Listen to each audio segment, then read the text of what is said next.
I want to first of all apologize for that break there in transmission. It was due to power outage. Well, let's continue with the news now at this hour, and we begin in Nigeria, where President Bola Tinubu is expected to meet with the leadership of the organized labor in continuation of discussions on a new minimum wage for Nigerian workers. The Minister of Information and National Orientation, Mohammed Idris, said the president will meet with the labor leaders to finalize their thoughts, and then he will make his informed decision known to Nigerians by also sending it to the National Assembly. He said the Minister of Budget and National Planning, Atiku, has been directed to come up with a proposal for an amendment act to the 2024 Appropriation Act to be sent to the National Assembly. The president is expected to make a decision on the 62,000 naira proposal of the government and private sector side, as well as the 250,000 naira demand of the organized labor. The current minimum wage is 30,000 naira. Meanwhile, the Non-Academic Staff Union of Educational and Associated Institutions, NASU, and Senior Staff Association of Nigeria Universities, SSANU, have commenced a one-day nationwide protest.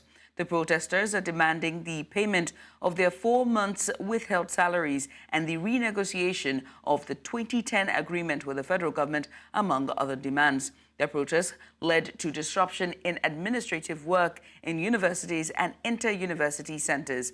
The unions, as well as the Academic Staff Union of Universities, had in 2022 embarked on a long strike. While SSANU and NASU had a 4-month strike, the ASUU strike lasted 8 months. However, President Bola Tinubu directed that the affected staff be paid 4-month salaries. SSANU and NASU members claimed the wages were not paid, while ASUU members were paid. And now to state politics, we move to the High Court of the Federal Capital Territory in Maitama, Abuja, that has now reinstated Philip Shaibu as the Deputy Governor of Edo State. Justice James Omotosho held that his impeachment by the Edo State House of Assembly was illegal and in gross violation of the provisions of both Sections 188 and 35 of the 1999 Constitution as amended. Marvelous Obomanu, who has been following the case, gives us details of this ruling and developments ahead of governorship election in the state. Take a look. The court, while reinstating Philip Shaibu as a deputy governor of Edo State, held that all his salaries, allowances, and benefits should be paid to him from April 8, when he was illegally impeached, until the expiration of his tenure. Shaibu was impeached during a section of the Edo State House of Assembly, in a move followed by the soured relationship between Edo State Deputy Governor and his governor. Justice Omotosho, however, issued an order of perpetual injunction restraining Governor Godwin Obaseki and the Edo State House of Assembly from stopping Shaibu from performing the functions of his office. Also, in a related case filed by Philip Shaibu, challenging the nomination of ASUU Igodalo as the People's Democratic Party candidate for the 2024 Edo State governorship election, Justice Omotosho dismissed the suit, saying the plaintiff's case lacked merit as they failed to provide sufficient evidence to prove that Igodalo had forged his voter's card. The first and second defendants are the first and second plaintiffs. That is Philip Shaibu and Adizetu Umoru had no locus, because this honorable court had earlier on held that they were not aspirants in that primary, and there is no judgment contrary to that as at today. So they had no business coming to court at all. On the merit of the suit, His Lordship went into details and held that when you are alleging that somebody has forged a document, that is a very, very, very serious allegation. And surprisingly, the plaintiffs made that allegation against a very prominent person like Dr. ASUU Igodalo, who is about 40 years old as a member of the legal profession, an erudite and world-acclaimed personality. The court went into the thing and discovered that it was all a freak, Not a scintilla of evidence was brought before the court to prove their case. More damaging to the plaintiff is that INEC, which is the issuing authority of permanent voters card in this country, came to court and said that that voters card was not forged. They issued it and confirmed and authenticated it. What more? Meanwhile, Justice Emeka Nwite of the Federal High Court adjourned proceedings in the alleged money laundering case instituted by the Economic and Financial Crimes Commission against a former governor of Kogi State, Yaya Bello, to September the 25th, 2024. The judge held that proceedings would continue despite the appeal filed by the defendant on jurisdiction at the Court of Appeal in Abuja. The court also granted Adoala's application to step down from representing Yaya Bello in this case. In Abuja, for News Central, Marvelous Oboman. And now to discuss this further, I'm joined by Special Advisor to the Edo State Governor on Media Projects, Crusoe Osage. Crusoe, thank you so much for joining us. We appreciate you for doing this with us this morning, or rather afternoon. Let's get started because we're pressed for time. What impact does this reinstatement of Philip Shaibu have on the governance dynamics within Edo State, particularly regarding, the relations between the executive and legislative branches, and even the governor and now the deputy? Yeah, well, I don't know if I didn't get it quite clearly, but you're talking about the two cases that were adjudicated on by His Lordship yesterday in Federal High Court in Abuja. One of it was the judgment affirming that ASUU Protest is the candidate of the PDP. No, I'm speaking on the reinstatement of the deputy governor, Philip Shaibu, and its impact on the governance dynamics within Edo State for his relationship with the governor, as well as the relations between the executive and legislative. Yeah, I wanted to start from Ighodalo's case because the two cases were heard in the same court yesterday. So ASUU Ighodalo has been validated to run as a candidate of the PDP, and incidentally, it's the same Philip Shaibu who took that matter to court, trying to spoil the chances of the PDP from having a candidate at the coming election. So it's now clear. ASUU Ighodalo is the candidate of the PDP in the elections on the 21st of September this year. Then to Philip Shaibu's matter, the Edo State House of Assembly has since, taken a stay of execution of the judgment, and we have proceeded to appeal that judgment. We believe that when more light is shed on the matter in superior courts, the outcome will be different. But as we speak today, the deputy governor of Edo State remains the current and incumbent deputy governor, who is His Excellency Marvelous Omobayo Godwins. Consequent on the stay of execution of Philip's judgment, he cannot act as deputy governor at this time. He has to wait till we hear the appeal, and we are going to appeal all the way to the Supreme Court if it comes to that. I don't think it's a consequential judgment at this moment. Philip Shaibu has no role in government at the moment. He just has to wait for his appeal to be heard, and then eventually, if he has to go to the Supreme Court, then that's fine. The allegations. Go ahead, please. For now, the government is being run by His Excellency, the Governor of Edo State, Mr. Godwin Obaseki, and also supported by his deputy, Omobayo Godwins, Marvelous. Now, the governor, Obaseki, there were allegations of his stance. I want you to clarify the governor's stance on the allegations of disclosure of government secrets that led to Philip Shaibu's initial impeachment.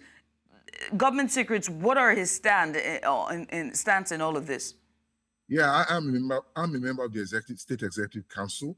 Every proceeding, every issue that is discussed at the State Executive Council is marked secret, and which means that they are government secrets that cannot be disclosed. And I can confirm to you that Philip Shaibu attached all those documents we deliberate on in ESCO, to setting court papers which he filed in Abuja, and he put all of them in public view. So that amounted to disclosure of government secrets, and so that's one of the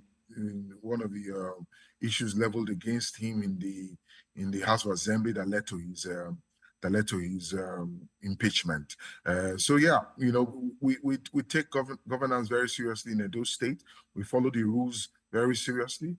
Philip, because of his fixation on running for governor, sort of puts governance on the back seat and threw caution to the wind and started breaking every rule, including disclosing government secret documents and several other violations that he made. He was summoned by the House of Assembly a number of times to come and defend himself. When the panel was set up to investigate him, he thought they were not worthy of his time. He never showed up in any of the hearings, and all of that led to his impeachment.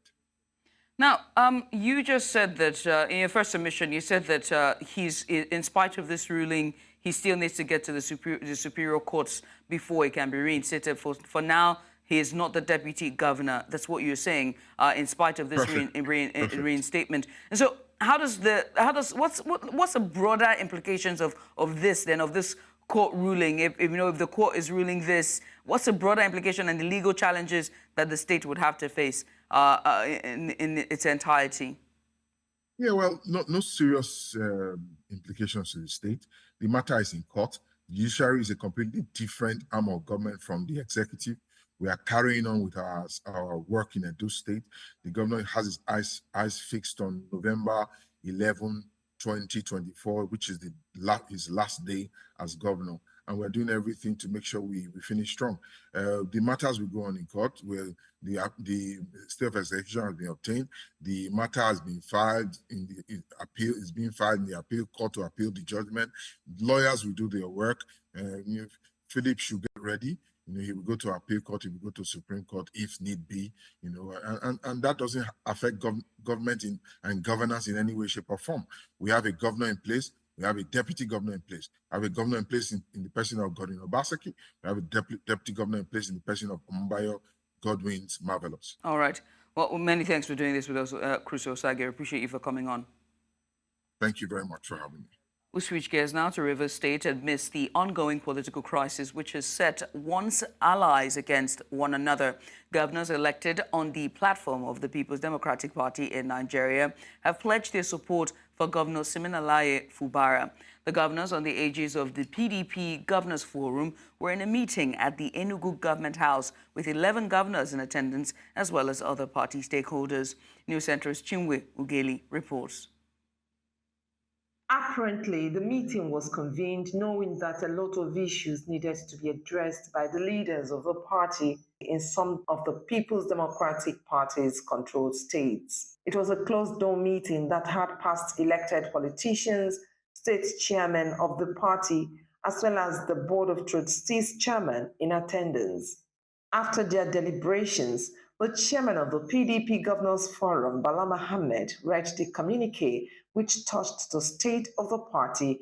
The forum also talked tough on the two off-cycle elections coming up in Edo and Ondo states, urging the president to exhibit democratic tendencies. Urges the Independent National Electoral Commission, INEC, to provide a level playing field that guarantees transparent, fair, and unimpeachable elections, as any act of bias will be totally resisted. On the Rivers crisis, the forum declared support for Governor Siminalayi Fubara. The forum knows the crisis in Rivers State of the party and commits to supporting the governor of Rivers State, and also resolve that the issue could be done through the political solution that will be required and other measures that all the leaders, the organs of the party will be committed, so that we can go together and resolve this issue with minimal friction and division or rancor. The forum blamed the APC-led federal government for the state of the nation since assumption of office and assured the citizens that by 2027, the PDP will take over government and restore the past glory.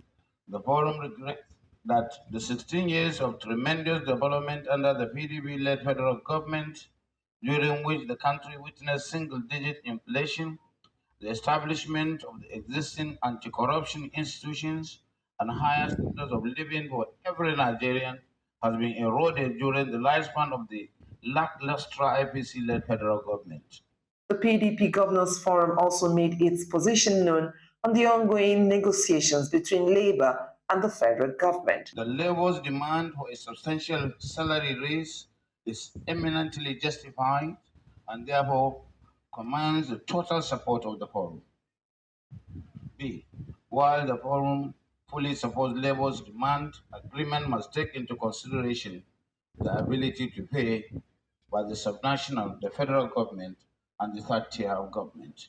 The forum, whilst aligning with the Supreme Court's ruling on local government autonomy, wants the implementation to be properly done. The forum, however, called on all Nigerians to refrain from anarchy. In Enugu for News Central, Chinwe Ugeli. You're watching news now on News Central TV. We're going on a short break. After the break, there's more. Stay with us. Earlier, we told you that the NASU, which is the Non-Academic Staff Union of Educational and Associated Institutions, as well as the Senior Staff Association of Nigeria Universities, SSANU, have commenced a one-day nationwide protest. And they are demanding the payment of their 4 months withheld salaries and the renegotiation of the 2010 agreement with the federal government, among other demands. Now, the protest has led to disruption in administrative works in universities and inter-university centers. And so to discuss this now, we have Joshua Imarayi, our correspondent, who is live at the protest ground with the protesters. Joshua, many thanks for joining us, and well done on everything. Let's give us some update. What's going on? Where are you at the moment? How long have they been protesting? And has anyone been there to hear their demands? Well, I'm currently at the Unity Fountain in Abuja, where the members, the non-academic staff union members, converged to protest over their 4 months unpaid arrears by the Ministry of Education and the Ministry of Labor. The protest this morning was quite eventful. Well, I have with me here the Deputy President of the Senior Staff Association of Nigerian Universities. He's here to give us a complete update as to the situation and the entire event that unfolded here today. Sir, tell us what transpired this morning in the course of the protest. We heard that security men tried to barricade this place. Yes. Give us an update.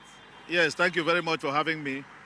When we gathered this morning, peaceful as it's supposed to be, we met the DSS and we met the police, and they asked us our mission. We told them, and we also informed them that we have been discussing and have even communicated with the Commissioner of Police, FCT, and the Directorate of DSS in Abuja, and we have the permission to organize a peaceful protest. And here we are in a Unity Fountain. They said we should show them evidence. We said, well, we have written to your commissioner, and it's his duty to inform the various levels of authority. So they should call him and ask him. But later he came in, and he said we should restrict the the Unity Fountain, which we did.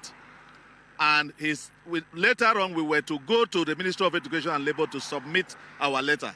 But we were prevented from driving our vehicles, which they initially obliged us to use 4 vehicles, but that was stopped. So our leaders went and then submitted the letter to the Ministry of Education, the Minister of Education, and the Minister of State Labor. That we are not pleased with that because they are infringing on our fundamental human rights. The protests are free. Police has been informed, and DSS, they can only do their job by ensuring that we are peaceful and we are also protected.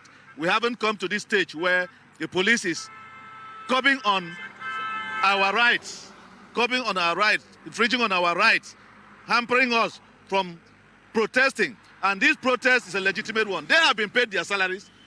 We went on a legitimate strike, and the president of this country graciously granted us a waiver for all the staff who went on strike in the university. And even when we call off our strike, there was a clause on non-victimization.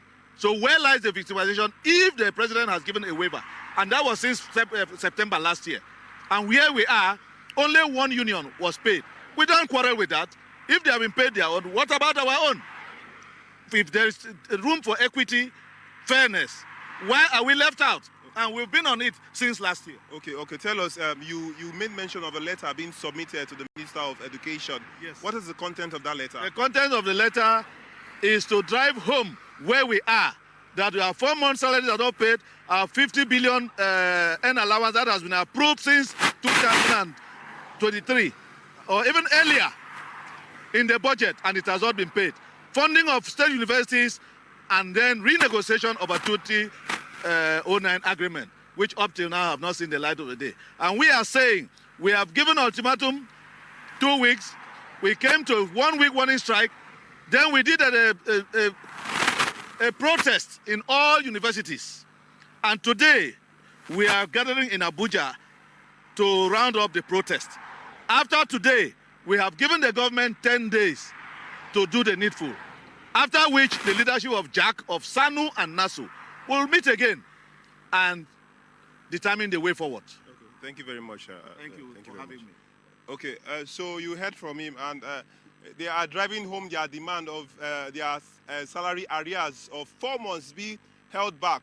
They are saying that the academic staff of Nigerian universities were paid, and whereas the other carry them along, and now we will be monitoring the entire situation as it unfolds. Sure, it's very interesting to see how the crackdown on dissent and protest is becoming a very commonplace. It's interesting that you have to write a letter to the officials before you go out to protest for what is supposed to be your fundamental human right. But Joshua, many thanks, and we'll continue to come back to you as the story unfolds. I appreciate you for doing this with us. It's a pleasure.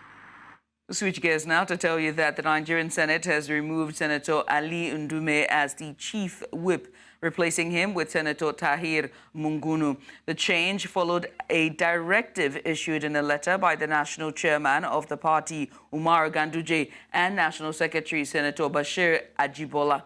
The letter was read during plenary, and the request was put to a voice vote by Senate President Godswill Akpabio, receiving loud affirmation from all APC senators.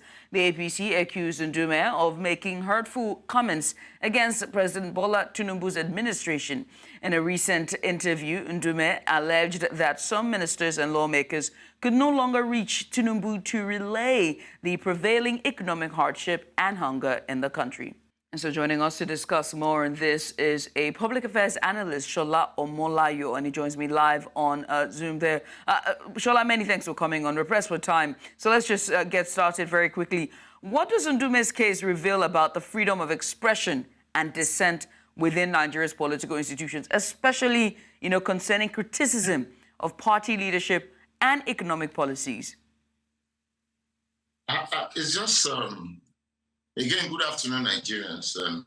Thank you for having me. I want to believe that the people have lost the kind of conduct of political rivalry that we ought to have found in the House.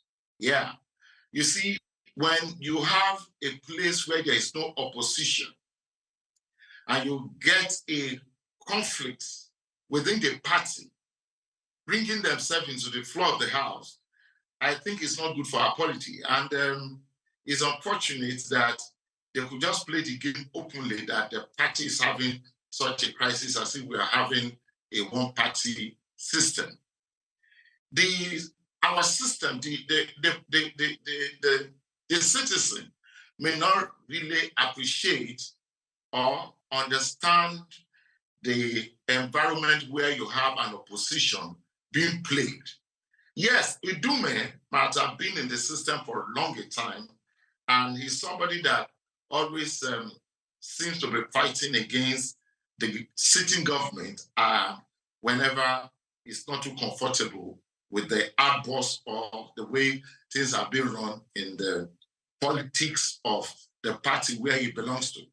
And at times you don't understand the kind of house we are running now, because most of these guys are from the same party, either cross-carpeting from PDP to APC, from APC to PDP, and back to PDP.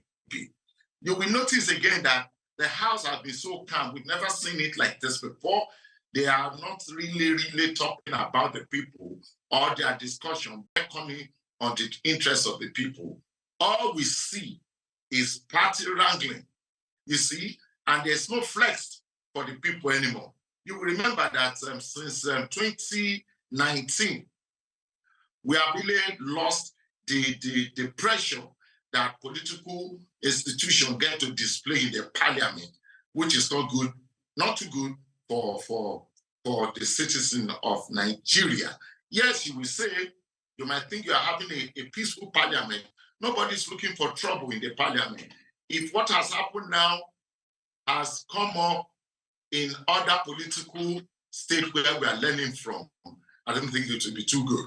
So the executive have been able to handle the legislature to the interest of their own way of running things. Too bad, too bad. And if one of them is complaining, making it so open to their parliament, I don't think they should have added such into injury, making it seem real that there is a cartel already.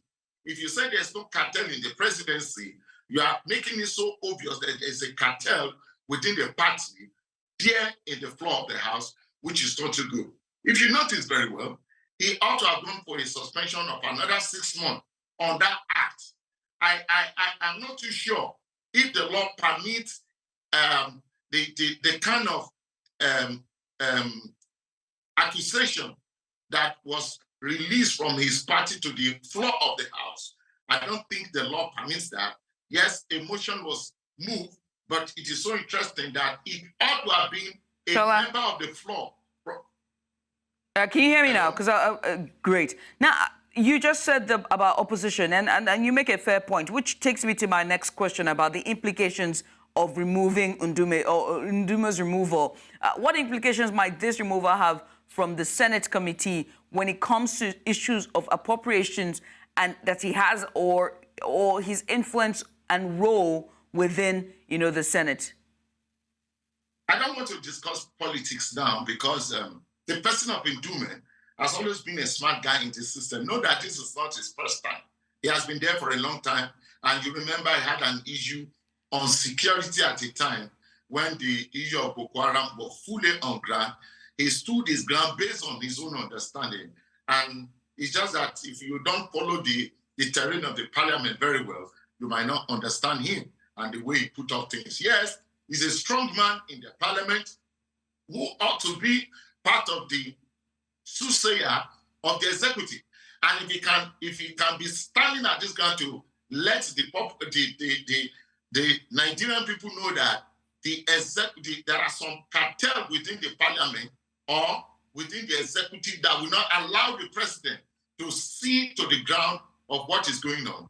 Right. I would say it's a dangerous act, because if you are not strong enough and they have the majority in the executive, they have the stronghold of the executive and they are in the floor of the parliament, and it could easily be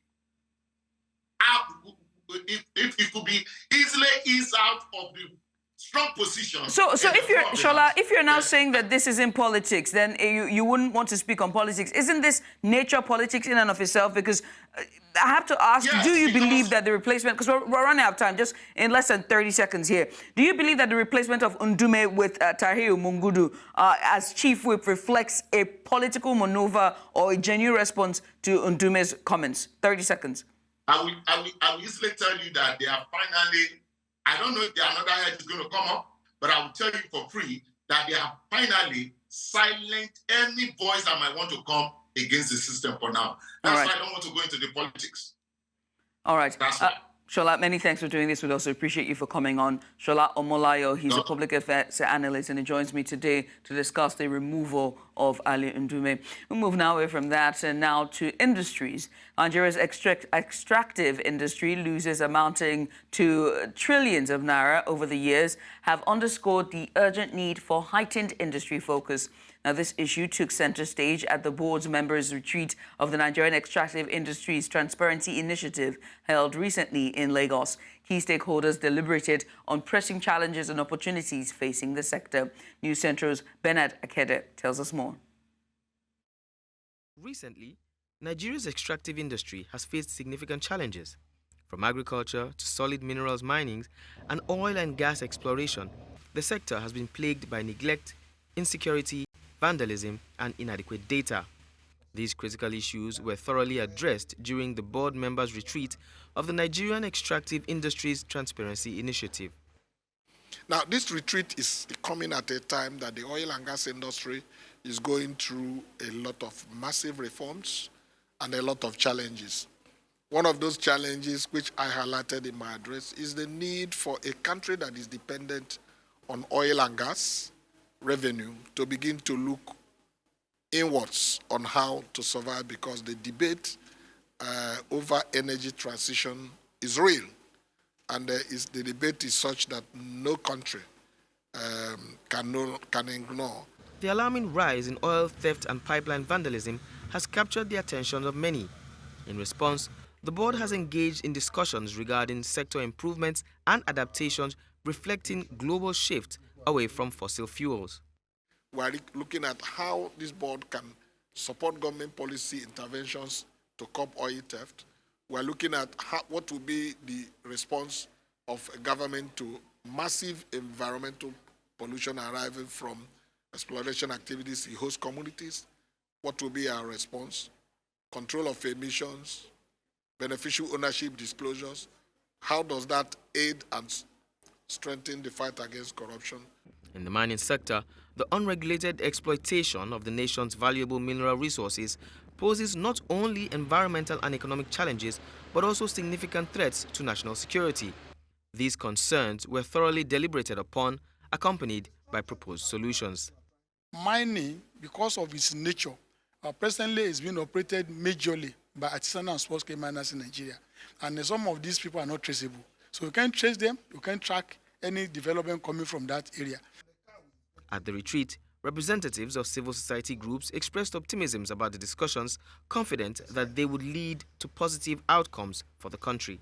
For us, the expectation is high for this retreat, and we're looking forward to the sixth board to do a whole lot, especially as it concerns the stakeholder engagement, because that is key for the EITI standards and reporting of NATI.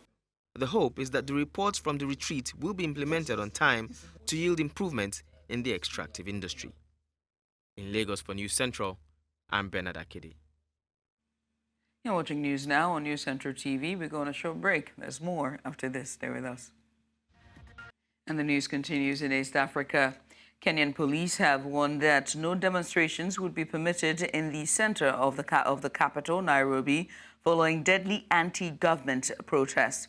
According to the police, the decision has been taken after officials received credible intelligence that organized criminal groups are planning to take advantage of the ongoing protest.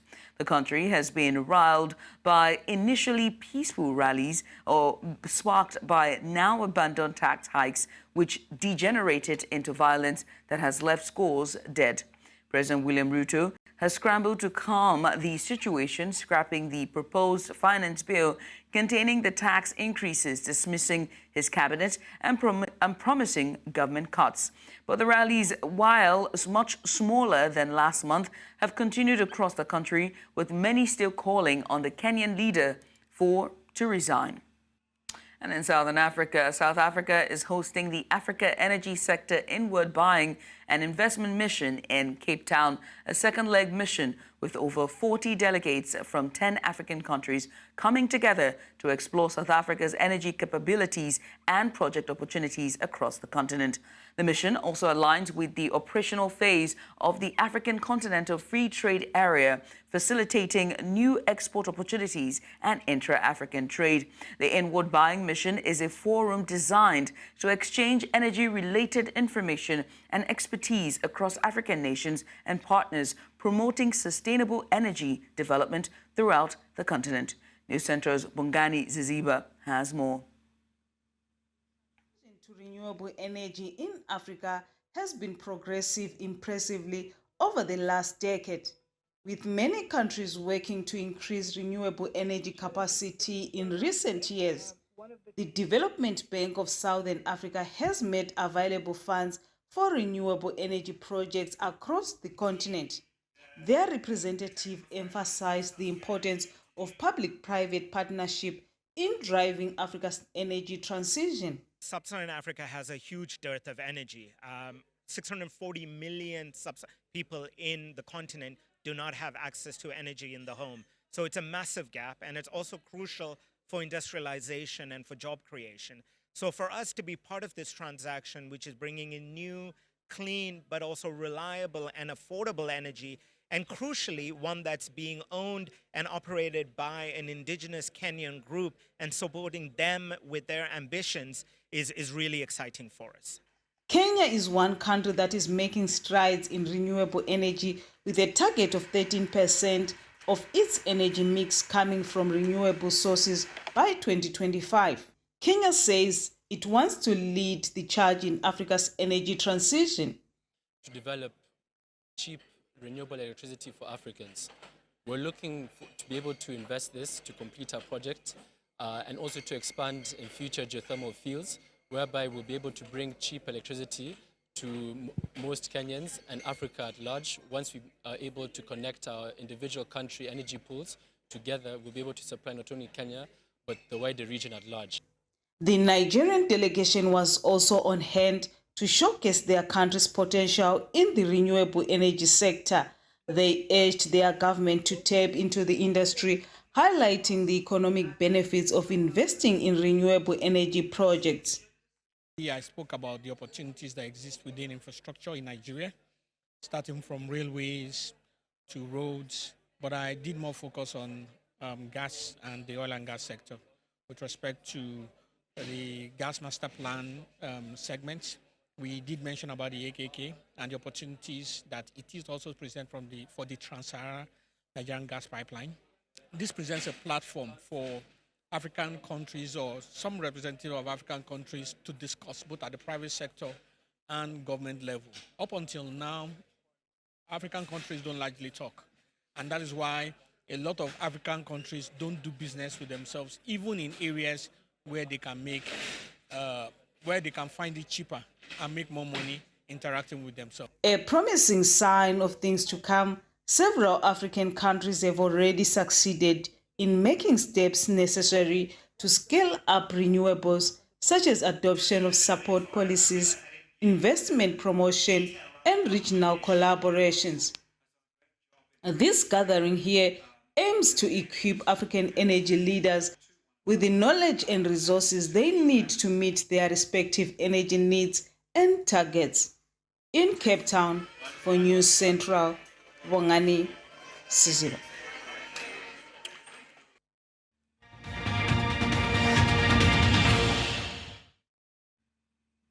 The July 2024 FIFA rankings have been released, revealing significant changes among African nations. Nigeria, finalists at the CAF Africa Cup of Nations, have dropped to 39th in the world, placing them 5th in Africa. They trail Senegal, Morocco, Egypt, and Côte d'Ivoire. Morocco's Atlas Lions have fallen one place to 14th globally, but remain the top-ranked team on the continent. Senegal also dropped one spot to the 19th in the world, retaining their position as the second best in Africa. The Pharaohs of Egypt sit third on the continent and 36th in the world, just ahead of African champions Côte d'Ivoire, who are 38th worldwide and hold the 4th spot in Africa. Tunisia remains at 41st, while Algeria fell 3 places to 46th in the world global rankings. Cameroon and Mali both slipped 1 spot, now ranked 51st and 53rd, respectively. And that's all at this hour. But before we go, let's take another look at some of the major stories. President Tinubu and Labour to resume new minimum wage talks today. SSANU, NASU have embarked on nationwide protests over withheld salaries. And we also told you that Kenyan police have banned demonstrations in Nairobi after deadly rallies. Now remember that you can send us your eyewitness report to the WhatsApp number now showing on the screen. And while you're at it, make sure to follow us on social media. We're at News Central TV.